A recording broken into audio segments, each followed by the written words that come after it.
Hello, welcome to the Jack and Joe show. Joe Sansom alongside me. What a brilliant game of football we saw yesterday. Fulham 5, Leicester 3. What are your thoughts on it? Well, my thoughts are it was just like a high quality version of Fulham 5, Sheffield Wednesday 3 a few years ago. And we went up where it was just basically end of season carnage. Really weird game, really great game, really fun to watch. Not so fun if you're a Leicester fan, where it actually did mean quite a lot. And most importantly, I think it was just a great performance from the team once again.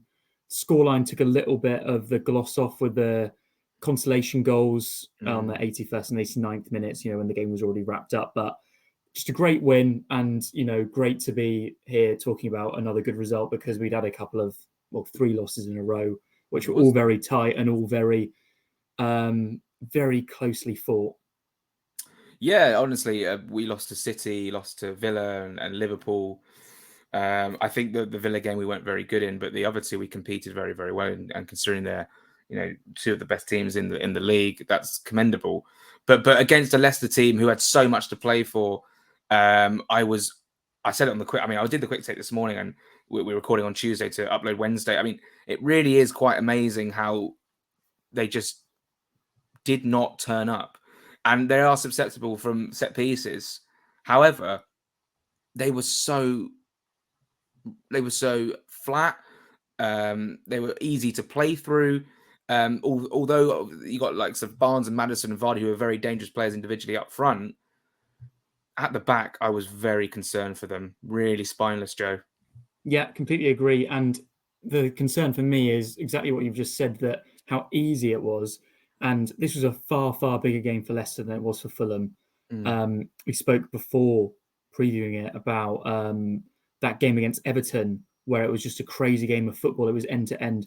I actually thought that Leicester defended better on the day than Everton did. And then look at both results yesterday. You have Everton putting in a great performance at Brighton, and Leicester come to us and do that. And Brighton have been even more impressive than we have been this season overall. Not that that's any slant on us. Brighton have just been fantastic. It's unacceptable the way they played, and it's with a new manager in charge. It's with John Terry on the coaching team, who's meant to be a defender, so they say. And it's just one of those really weird games where it felt like both teams had nothing to play for. And that's sort of how I've been thinking of it this morning. But when you actually think about it, that was an absolutely huge game for Leicester, and their fans definitely made them know about it afterwards. Oh, gosh. At half time. At half time, yeah. And that was only at 3. When you look at that Leicester team, they've got some great quality in certain areas. For example, James Maddison, Harvey Barnes, Jamie Vardy on his day. Tielemans has been highly rated for years. I thought that with the exception of Harvey Barnes and with the exception at times of James Maddison, I wasn't impressed with any of them. I thought they were all very, very poor. And the midfield, I thought, was just atrocious how easily we played through it. I think we should now get on to the fact that we were really good. And there's a reason. Yeah. It's not just Leicester were poor. Polina, he won the ball back twice for two of our goals. Harrison Reed had one of his best games for a long time. Kearney was absolutely sensational, and he's obviously got 2 goals to top it off. Vinicius had another great game. Willian was unstoppable. Harry Wilson was so dangerous for about the 4th game in succession, maybe with the exception of Villa when he went off ill. And defensively, I think that's the only one where it was a bit disappointing, but we shouldn't look past the fact that, on the most part, it was a very comfortable game for 80 minutes. And, we needed it for 90 minutes, but for 80 minutes, it was very comfortable. Leno saving a penalty, fantastic. Hasn't happened since Brighton away a few years ago. Couldn't believe it. But overall, Jack, I think this is almost what me and you have been dreaming of, where it was an end of season that was fun. It was an end of season game that was really fun. It wasn't stressful when Leicester got one back. In fact, that 3rd goal, I'm even going to say it, I thought it was quite funny. It was an absolutely terrible goal and a terrible cock-up. And it was just quite funny. And we would have absolutely killed for this. We would have absolutely killed for it at the start of the season. You make a great point. So many if you look at the past weekend and the permutations in the Championship, League One, League Two, and the stresses it brings to every fan base, and yet here we are so used to those sort of scenarios, and we've said it all season, just sitting free in 10th position and playing a Leicester team who had to win and just played them off the park in the first half. There is a case to be made that like we have flown out the blocks in many games at home this season and just haven't scored enough goals in that first half to sort of write home the dominance. You think of the game against Aston Villa, I think we were 1-0 up at half time. It could have been more. You think of the game against Everton, we had so many chances we should have been in the lead there at home. Leeds, Forest, I mean, we were... Even Spurs, Jack. I mean, we battered Spurs for about half an hour, yeah. There is an air to... There is a feeling that when Fulham do play at Craven Cottage, and I think actually if we reflect upon the season, when we look back at it at the end of the season, we will say that our form at Craven Cottage was the difference. And I know we've had plenty of away wins as well, but the amount of really promising spells in games we've had against quality opposition for me is what's been so impressive. Even like the Brighton game right at the beginning of the season, you can harp it back to all these home games. There's only a few that stick out in my mind where we were under par, and that was against like Wolves, West Ham, like all the other games we lost, and obviously the draw to Wolves. But yeah, Joe, I don't really know where to start. Do we talk about each individual goal? Do we talk about the performances of individual players? I mean, it's really up to you. You take the lead on this one. Yeah, I mean, I think it's more about the collective almost that we're sitting here naming so many players. We've just got a few moments of individual brilliance. The Willian free kick, yes, it's poor from the defence and from the goalkeeper to let it go all the way through, but it's a wonderful, wonderful ball in. I know he's not going for goal. That's exactly where you need to put a free kick like that. The second goal is wonderful from Palhinha to win the ball back, and then from Wilson and a great run and finish from Vinicius. Third goal, just classy all-round passing move, and then Kearney. I think Kearney in this match showed the things that we were saying that sometimes Pereira doesn't offer, and there's definitely things that Pereira offers that Kearney can't. For example, set-piece delivery, defensive work off the ball at times as well. But Kearney in this match was back to his almost championship best. And by that, what I mean is it looked easy for him. And I haven't really seen that from him in the Premier League before. It's almost the thing that he hasn't been able to translate. Yeah, exactly. The space was the, and you mentioned that earlier, the space for the third and fourth goal, and the second goal actually in particular was unbelievable. Tete with another assist for the fourth, and then Willian wonderful for the fifth. I mean, every single goal there was very, very, very high quality, other than the first Willian goal, which obviously was still a great ball in. That's the delivery, yeah. Exactly. And we need to get Willian nailed down. We've got quality players here all across the pitch, Jack. And, we're sitting here in 10th, as you say, and I think the aim for the rest of the season now should be to finish in 9th. I think that's the next goal. We're only 2 points behind Brentford. They're on 50.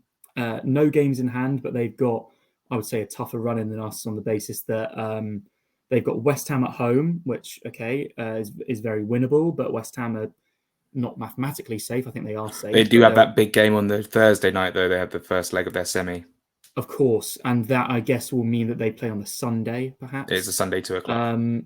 And then they've also got Tottenham away, which is tough, and they've got Man City at home. And we know that Man City are going to need to win that to secure the title, or maybe it's already done, and it's just trying to secure as many points as possible. But, with our 2 winnable home games to their probably 1 on paper, I think that should be our next target, because, Jack, we've been so lucky to watch so many quality goals this season from this team.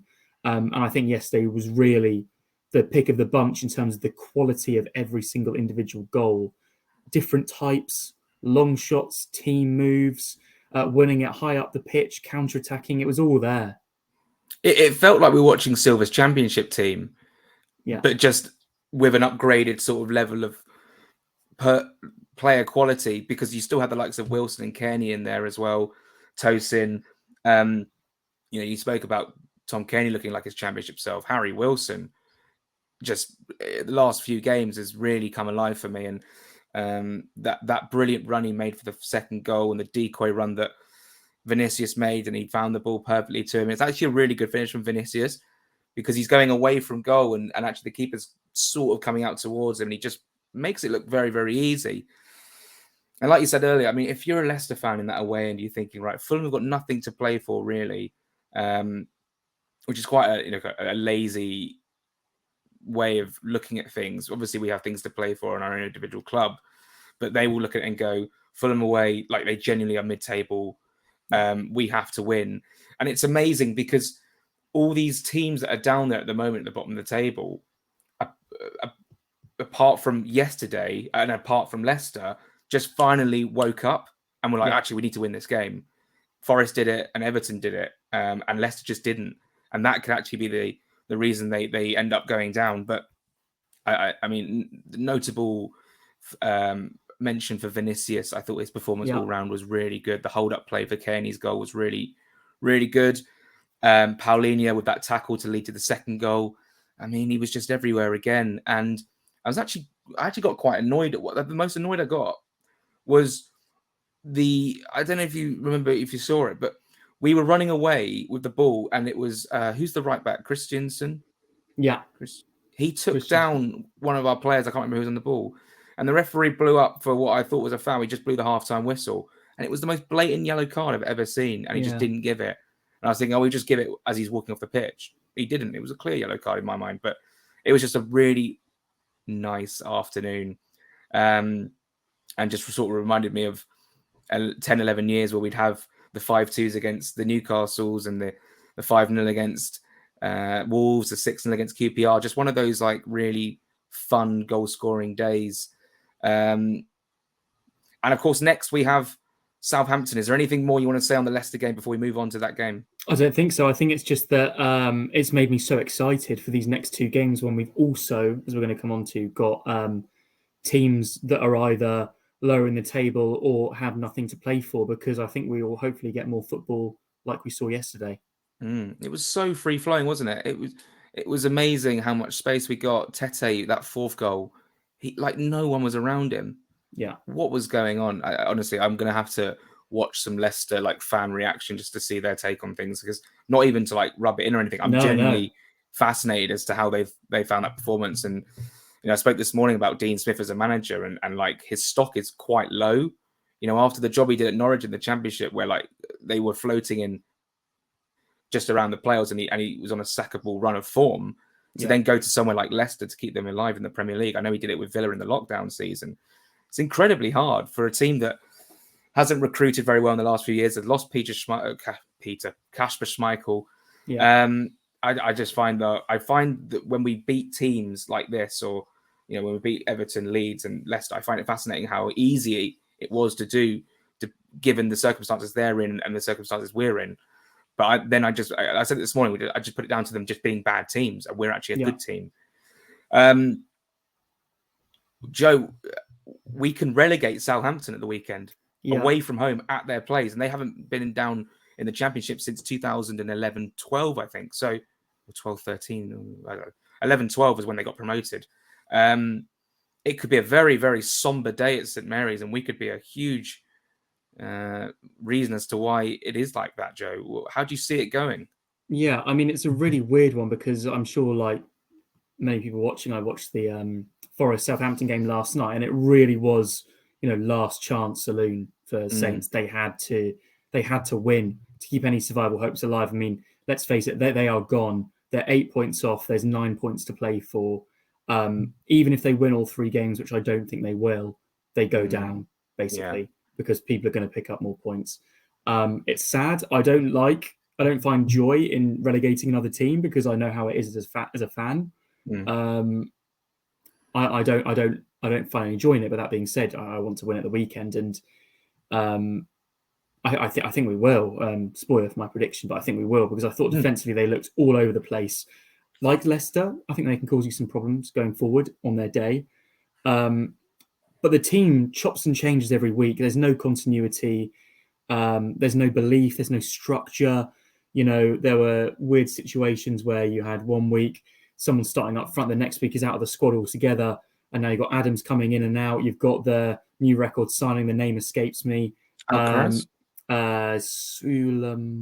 potentially. They've also got Alcaraz, who's a a lively player, but even he's had his up and downs. He's given away a goal like last night and then scored straight away. I still haven't seen the highlights, actually. I need to watch them. Enjoy them. It's a great game, but what you'll notice is essentially every time Forest go forward, they score. And that's a bit how I felt yesterday against Leicester, and I really think we can cause them a lot of problems. Don't get me wrong, I'm sure they're going to be up for it because they have no excuse not to be. This is they don't want to get relegated in front of their home fans. It's completely do or die. And miracles can happen. If they won all 3 games, maybe there is a chance. Until it's done, it's not done. I think it is, but mathematically it's not. It's going to be a party atmosphere in the away end. Well, the club just tweeted that we're bringing 3,200 fans. Oh, sensational. That's going to be cracking. That's going to be great. And on top of those 3,200 fans, it's Lord of the Rings, Return of the King, Jack, because Mitrovic is back. Yes, yes. And now here's something that I very quickly want to say, because I've seen a lot of people saying, I feel really sorry for Vinicius. I don't want him to get dropped for Mitrovic. I get the sentiment. I completely do. So sentimental. But for fuck's sake, come on. Mitrovic is back. Mitrovic, the guy that our season was ruined when he got suspended. Our quest for Europe was over. The guy that we all defended and all stuck with. The biggest talisman at the club. He's back, and we've got 3 games before the end of the season. Play him. Vinicius, he'll get game time still. Don't get me wrong. You can go 2 up top. I mean, we won't. That's not the formation we play. But, off the bench, you can go 2 up top for a laugh. I can't wait to see him back, Jack. And I really think that he's going to come back and he's going to get a goal. I would. If we won 2-0 and Mitrovic got one of them or something like that, or a brace or something like that, it would be fantastic. Southampton had a home game a few weeks ago where they played Crystal Palace, and I thought this is a huge, huge chance for Southampton just to get some points on the board. And at the time, it was very, very tight, so a win would have seen them closer to survival than they are now. And they just got rolled over by 2-0. And from that moment, I thought Southampton had gone. And you do get these situations where I think we're a little bit too late in the day now for them to actually stay up. But I do wonder what sort of performance we're going to see from Southampton. Is it going to be like one of those ones where they're resigned to relegation? We get an early goal maybe and it just peters out, or they're going to really go for it for 90 minutes and fight till the end. And I actually would be more surprised if we saw that than the former. So Mitrovic for me, it would be such a middle finger to him if he was like, right, you've had 8 games out, but because our striker's on form, you're still not going to play. He has to play, Mitrovic, because he is, like you say, the talisman. He's the main man. We sing his name. Apparently, there's a rumor that all the Fulham fans are bringing Serbian flags to the away end, and Matthew's got one, so I'm going to tell him to definitely bring it along with him. I mean, the guy needs the love because he's missed that in the last 8 games, and also is a real chance for him to finish the season having maybe the last laugh, quite literally, at Old Trafford. I'm sure we'll preview that in a couple of weeks' time. I'm really, really excited for it. Lineup-wise, Fulham, what would you change? Well, I suppose we've already kind of mentioned what we might change with Mitrovic, but any other areas on the pitch? Anyone you want to give cameos to maybe to end the season? Yeah. By the way, I do feel bad for Vinicius in terms of course, yeah, no. But he also does know his role in the squad. He's the backup striker. That's very, very clear. If he'd have scored in every single game whilst Mitrovic had been away, then there's an argument. But he's only just started to get into his rhythm, which is actually quite sad if we're going to take him out of the team. Yeah, but let's not forget that until that City game, I wasn't alone in thinking, oh my goodness, we need a new striker in the summer. We were calling for an alternative to Vinicius when we had no other strikers in the squad. We had to go with Dan James. Anyway, so yeah, I think we both agreed that we'd put Mitrovic in for Vinicius, who was great again and will come off the bench, I'm sure. Mm-hmm. In terms of the wingers, I'd keep them the same. In terms of the midfield, I'd keep it the same. And defensively, I don't think there's anything to change with Eno in goal. So I think that's all I'd do. In terms of cameos, I'd love to see Luke Harris get some minutes. I really wanted to see that yesterday, in all honesty. And it was great to see Dibley Diaz on the bench as well. I think that was because Dan James wasn't in the squad, maybe an injury or illness there. But it'd be great to see some youngsters get some minutes because, we are safe. And, Southampton away is giving me Fabio Carvalho vibes when we were last there. Luke Harris, underside of the bar, you never know. Hopefully not a 3-1 defeat with Walcott bagging, but there we go.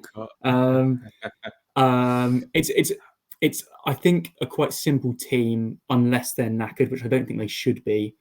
But it'd be great to see some other cameos for players such as Lukic keeps on getting some football. It'd be nice to see. I don't think we're seeing Shane Duffy again this time, I must admit. The But whole Shane Duffy thing felt very patronising to me. yeah, I thought it was a bit weird. I've seen an interview with Duffy from in the Riverside after the game now that a fan filmed, and he actually seemed to take it very well and found it just funny, which is a relief because I was a bit worried that it would be a little bit almost condescending, if you know what I mean, because it's yeah, but I could sort of there's been this ongoing thing all season from some of the fans. I mean, I'm not saying it's a bad thing. I think it's great to support your players. I'm all for it. Whenever he's warming up, it's always Duffy. But the fact he got on the pitch and and then he actually made a mistake, and I was like, oh, actually, it felt like I was at Soccer Aid for about 15 minutes. I thought Duffy actually, apart from that one mistake, put in a decent display, and if circumstances were different, he would have got more minutes this season. I'm pretty sure he was unwell for quite an extended period of time and was out of the team. And obviously, because of Ream's form and having Tosin or Diop as third choice, he was always going to be fourth choice. So, I mean, let's face it, when we signed him the day before the season started, we thought, okay, not in time for the Liverpool game, from Wolves away, second game of the season, that's a banker. That's the new centre-back. That's what we all assumed. And we, at the time, I think we all thought that was going to be the replacement for Ream, in my opinion. And then I thought we were going to get another replacement for Tosin, which at the time was mooted to be Diop, but it wasn't done yet. So it's weird how it's turned out. I do feel sorry for him, but in that same interview, he said, although he struggled a bit because he's not played much, he still really enjoyed the season because the team's been doing so well, the atmosphere's been so good, and he still has had some very limited minutes to at least have some time on the pitch. He hasn't been completely left in the cold. But yeah, I think other than that, I'd love to see Cabano play a bit of football. That'd be great. So what you're saying is one change. One change. I'd agree. And if we're in a position where we obviously can make five substitutions, we said it last week. I am worried about this Solomon situation. I don't think many of the fans will be too upset now if we don't actually go on and sign him. The only reason I wanted to sign him is because he's a free transfer. Therefore, it's risk-free. We kind of know his quality. We know he's got potential. It would make sense. And I feel like it's a bit of a wasted opportunity if we don't do that. And if he's not a starter, he's definitely someone who can be a threat off the bench, as we've seen this season. But these are conversations we can have in a few weeks' time when we're going to be linked with Arnaud Danjuma from Spurs, and suddenly I'm getting too giddy for my own good. Anything more to touch on? Okay, let's do a score prediction for the Southampton game, and that could resign them to relegation. I'm feeling really positive after yesterday, and I think that Marco will have given them a rocket after the goals we let in. So I think if we get an early goal, I think we kill them. So I think we're going to beat them 3-0, actually. I was going to say 3-0. Going to say 3-0, yeah. I mean, it's do or die for them, as we said. Ruben Sellers has come across very well. I remember in the post-match I was in when I was at West Ham, he came across very, very well after a 1-0 defeat. But ultimately, I've seen them a few times. Actually, I saw them win at Palace in the FA Cup under Nathan Jones, but under Sellers at that game at West Ham, they were really poor, really poor. And I think that striker that you mentioned, he hit the bar. I think he's the youngster. He's 18 years old, and then maybe the next week he wasn't in the squad, like you said earlier. But I think the Championship could look absolutely extraordinary next season in terms of the big names that are going to be there, and that's still there. The Watfords, the West Broms, the Norwich, Swanseas, and stuff like that. I mean, and Ipswich, of course, coming up. I mean, that's going to be so interesting. But hey, we don't have to talk about that. I mean, we can preview the playoffs when they happen. I mean, yeah. Actually, in fact, when would it be next week? Oh, it'll be actually. We could do it. No, actually, the playoffs start on. Who's going to win the playoffs, Joe? Out of Borough, Coventry, Luton, Sunderland now. Until very recently, I was pretty confident that Borough were going to do it. But in these last few weeks, doubts creeped into my mind. Good friend of mine supports Coventry, and they've carried in some real momentum. And if I had to guess one of the four right now, I think I'd guess Coventry. Oh, it's so tough. I mean, they drew yesterday 1-1. Yeah. I don't recall watching the highlights from that game. I watched the highlights this morning, but I don't actually remember seeing that game. Oh well, I'll have to watch it. And now they're playing the exact same opposition over Yeah. 2 legs. Really and weird. It's one of those really weird situations. One of Luton and Sunderland is going to be in the final. I mean, I thought it was going to be one of Luton and Millwall. The way Sunderland have done it, I think. Actually, no, they've got so many injury issues. I don't think that they can necessarily get through 2 legs, but you never know. I think it'll be a Luton Borough final. Yeah. I still think Borough have that quality with Akpom.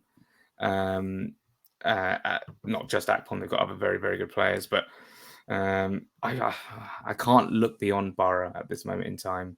And in terms of League One and League Two, I think it will probably be Sheffield Wednesday and Stockport. Not sure on League Two. Agree on Sheffield Wednesday. But I mean, it could be a Sheffield Wednesday Barnsley final, which would be utterly limbs. Yeah, I mean, they've got a big old rivalry. Joe, in terms of the Premier League, it's been unbelievable, and we've got 3 games to go, and we could pick up 9 more points. And is there anything else you want to touch on before we go? I think the last thing that I'd like to say is that on about Saturday afternoon, I got a tiny bit nervous for the first time that Chelsea could overtake us just because they won. And suddenly they're 3 points behind us with the same games played. Looking at their fixtures, I think they probably beat Forest because they're so poor away. Yeah. But their other games, Newcastle and then Manchester United and Manchester City. That is just my goal for the season now, is to finish above them and also Brentford if we can. But to finish above Chelsea would be utterly, utterly magnificent. I know they've been crap, but imagine if you told us that at the start of the season that we would finish above Chelsea, and let's just hope we can see it through.